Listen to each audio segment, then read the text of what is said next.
ஒரு அரசன், அவனுக்கு வாரிசு இல்ல, தனக்கு பிறகு நாட்டை ஆளுகிற இளவரசன் யாரு முடிவெடுக்கணும். அப்ப என்ன செய்யறான், அவன் ஒரு 12-13 வயசுல இருக்கிற சிறு பிள்ளைகள்ல எல்லாருக்கும் ஒரு தேர்வு வைக்கிறான். ஒரு விதையை கொடுத்து இதை நல்லா முளைக்க வச்சு வளர்த்து கொண்டு வரவன் எவனோ அவன் தான் இந்த நாட்டின் இளவரசன் அனுப்பிடும். அது சிறப்பா எந்த செடி வளர்ந்துருக்கோ அந்த செடிக்கு சொந்தக்காரனை இளவரசனா தேர்வு செய்யணுங்கிறத அறிவிப்பு. நாட்டில் இருக்கிற பிள்ளைகள் அவங்க பெற்றோர்கள் எல்லாம் பேரார்வம் கொண்டு, என் மகன் நாட்டை ஆள போறான், இளவரசன் ஆக போறான், என் மகன் நாட்டுக்கு இளவரசன் ஆக போறான்னு தொட்டியில மண்ணை போட்டதுல விதையை போட்டு தண்ணியை ஊற்றி வளர்க்குறான். எல்லாரும் வீட்டு விதையும் முளைச்சு பிரமாதமான செடியா, பெரிய செடியா அழகா வளர்ந்துருது. அரசர் அறிவிச்ச நாள் வந்துருது, எடுத்துக்கிட்டு போகணும். ஆனால் ஒரு ஓலை குடிசையில ஏழை தாயின் மகனா பிறந்த ஒரு சிறுவன் அந்த விதையை போட்டான், தண்ணியை ஊத்துனா முளைக்கவே இல்லை. இப்ப அந்த அரசர் கிட்ட போய் இந்த செடி முளைச்சதை காட்டணும், எந்த செடி உயரமா இருக்கு, எந்த செடி செழிப்பா வளர்ந்துருக்கோ அவன் தான் இளவரசன். அப்ப இந்த மகன் எப்படி, நான் இந்த முளைக்காத செடி இந்த சட்டியை தூக்கிட்டு எப்படி போறது, என் செடி முளைக்கலையே அப்படின்னு.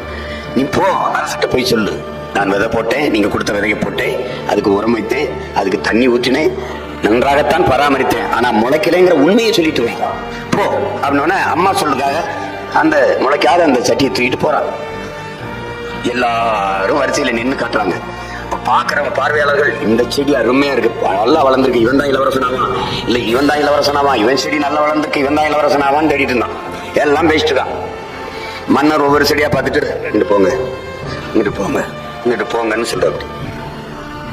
கடைசியா முளைக்காத அந்த அந்த சட்டியை வச்சுக்கிட்டு அந்த ஏழை சிறுவன் நிற்கிறான். அவனை பார்க்கிறாரு. அரசே, நீங்க கொடுத்த விதையை இதுல நான் போட்டு அதுக்கு வேண்டிய அளவு உரம் வச்சேன், தண்ணி தொடர்ச்சியா ஊத்துனேன், நான் முளைக்கல அப்படின்றான். அவனை பார்த்து கட்டி பிடிச்சு, நீ தான் இந்த நாட்டின் இளவரசன் தான், அப்ப நீங்க எல்லாம் இளவரசர் ஆகிறதுக்கு தகுதி இல்லை, நீங்க போகலான்றாரு. எல்லாரும் இப்படி ஏன் செடி முளைக்க, பைத்தியக்கார நாய்களை, நான் கொடுத்தது உங்களுக்கு அவிச்ச விதைடா, அது எப்படா முளைக்கும்ட்டான்.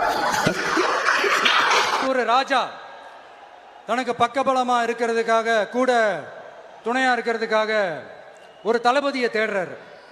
சரியான தகுதிகளோட ஒரு 10 பேர் செலக்ட் ஆகுறாங்க. ஆனா அதுல ஒருத்தர் மட்டும் தான் செலக்ட் பண்ணணும். அதனால அந்த ராஜா என்ன பண்றாருன்னா ஒரு டெஸ்ட் வைக்கிறாரு. அந்த 10 பேர் கையிலையும் விதை நெல்லை கொடுத்து, இதை நல்லா வளர்த்து கொண்டு வாங்க, ஒரு 3 மாசம் கழிச்சு வாங்கன்னு சொல்லி அனுப்பி வச்சிடுறாரு.